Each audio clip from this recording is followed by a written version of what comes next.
It appears that the whining powers that be in Quebec have gotten their way, yet again. National news. In a meeting, March 4, 2014, right before a probable election call in the province, the federal government and Quebec reached an agreement on a job training program. And since Quebec previously defined the rules to only speak French when dealing with their Canadian counterparts, for such meetings,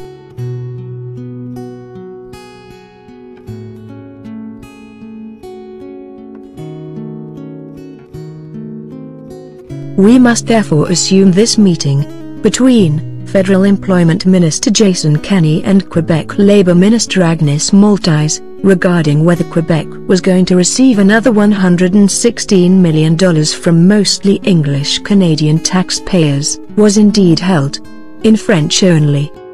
It's also interesting to note the subtle inference within the choice of phrasing, which is used by the French here. PQ tells Quebec ministers to speak to Canadian counterparts only in French.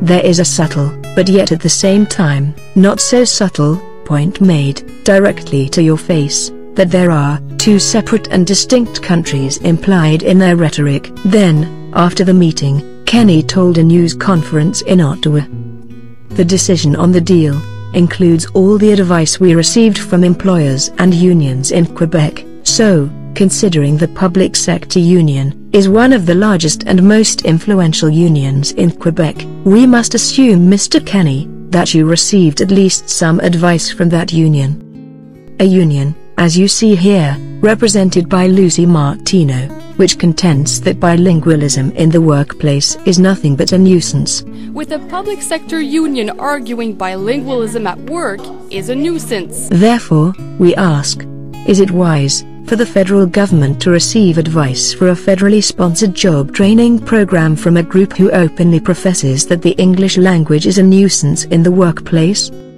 Beyond that, don't you think it's time for the federal government to stand up for the English Canadians in Quebec? After all, those who are supposed to stand up for these Canadians, like Language Commissioner Graham Fraser, are not doing their jobs. They are only working on behalf of the French, and our media is too lame to call them on it.